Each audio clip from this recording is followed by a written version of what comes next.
ದೇವನಿಗೆ ಬೇಕಿರುವುದು ಹೂ, ಪತ್ರೆ, ಪಂಚಪಕ್ವಾನ್ನದ ನೈವೇದ್ಯವಲ್ಲ.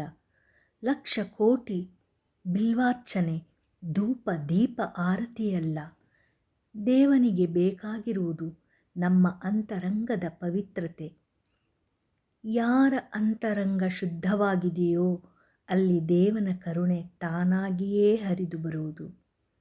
ಕರಿಕಾಲ ಚೋಳ ರಾಜ ಪಂಚಪಕ್ವಾನ್ನ ಅಡುಗೆ ತಂದರೂ ದೇವನು ಸ್ವೀಕರಿಸಲಿಲ್ಲ. ಆದರೆ ಮಾದಾರ ಚೆನ್ನಯ್ಯ ಅಂಬಲಿ ತಂದು ದೇವರಿಗೆ ಅರ್ಪಿಸಿದಾಗ ದೇವನು ಅದನ್ನು ಸ್ವೀಕರಿಸಿದ. ಚೋಳರಾಜನ ಅಂತರಂಗದಲ್ಲಿ ಅಹಂ ತುಂಬಿತ್ತು. ಮಾದಾರ ಚೆನ್ನಯ್ಯನ ಹೃದಯ ಪವಿತ್ರವಾಗಿತ್ತು. ಕನ್ನಡಿ ಸ್ವಚ್ಛವಾಗಿದ್ದಾಗ ಮುಖ ಕಾಣುತ್ತದೆ. ಬಾವಿಯ ನೀರು ಸ್ವಚ್ಛ ನಿಶ್ಚಲವಾಗಿದ್ದಾಗ ತಳದಲ್ಲಿರುವ ವಸ್ತುಗಳು ಕಾಣುವಂತೆ ಅಂತರಂಗ ಶುದ್ಧವಾಗಿದ್ದಾಗ ದೇವರ ದರ್ಶನ ಆಗುತ್ತದೆ. ಪರಿಶುದ್ಧ ಹೃದಯದಲ್ಲಿಯೇ ದೇವನ ವಾಸ. ಆದ್ದರಿಂದಲೇ ಅಕ್ಕ ಮಹಾದೇವಿಯವರು ಹೇಳುತ್ತಾರೆ, ಹೃದಯ ಕಮಲ ಶುದ್ಧವಿಲ್ಲದವರಲ್ಲಿ ಇರಲೊಲ್ಲಯ್ಯ ನೀನು. ಹೃದಯ ಕಮಲ ಶುದ್ಧವಿಲ್ಲದವರಲ್ಲಿ ಇರಲೊಲ್ಲಯ್ಯ ನೀನು ಎಂದು.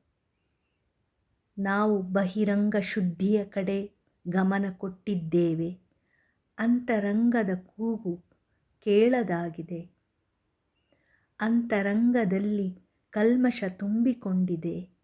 ನಾವು ಅಂತರಂಗದ ಕಡೆ ಗಮನ ಹರಿಸಿ ಅಂತರಂಗ ಪವಿತ್ರ ಮಾಡಿಕೊಂಡಾಗ ಮಾತ್ರ ದೇವರ ಕರುಣೆ ಆಗುತ್ತದೆ.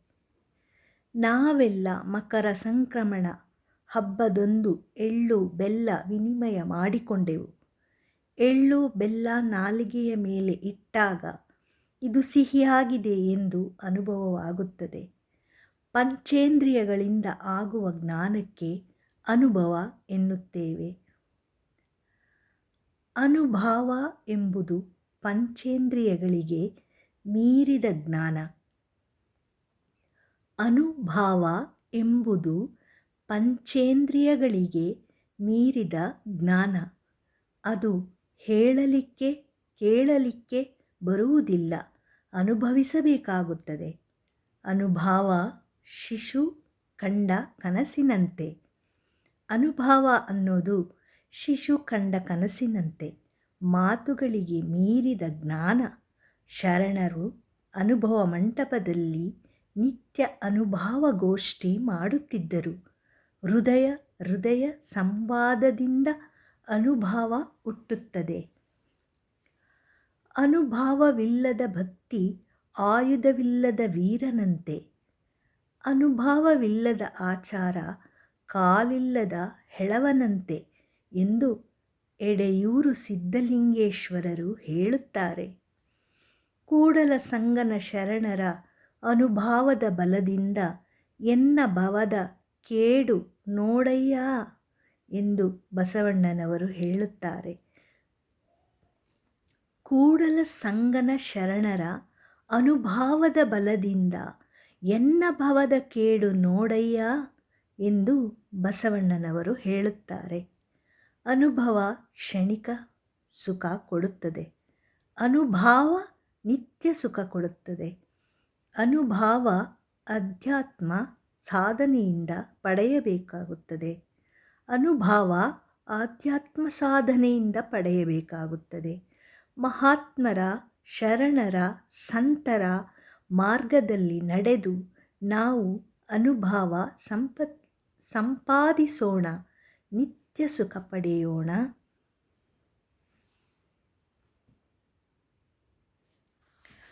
ಮಾತು ಮನಸ್ಸನ್ನು ಅರಳಿಸಬೇಕು.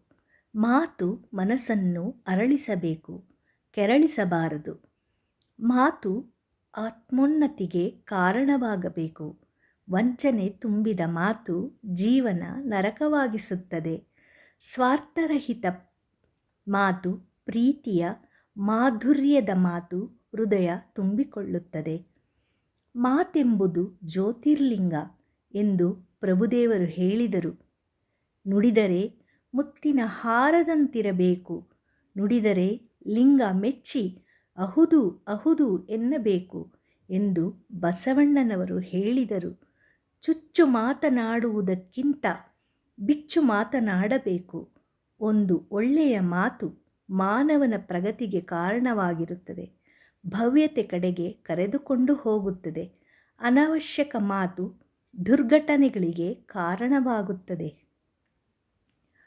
ಮಾತು ಆಡಿದರೆ ಹೋಯಿತು, ಮುತ್ತು ಒಡೆದರೆ ಹೋಯಿತು ಎಂಬ ಗಾದೆ ಕೂಡ ನಮ್ಮನ್ನು ಎಚ್ಚರಿಸುತ್ತದೆ. ಮಾತು ನಮ್ಮ ಅಂತರಂಗದಲ್ಲಿ ಬೆಳಕು ಮೂಡಿಸಬೇಕು. ಕೂಡಲ ಸಂಗನ ಶರಣರು ಮನದೆದುರು ಮಾತನಾಡಿದರೆ ಲಿಂಗವೇ ಕಾಣಬಹುದು ಎನ್ನುವಂತೆ ಮಾತು ಅರಿತು ಆಡಬೇಕು.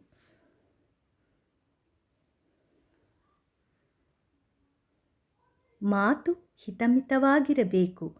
ಎಂಥ ಸಂದರ್ಭದಲ್ಲಿಯೂ ಮಾತಿನ ತಾಳ್ಮೆ ಕಳೆದುಕೊಳ್ಳಬಾರದು.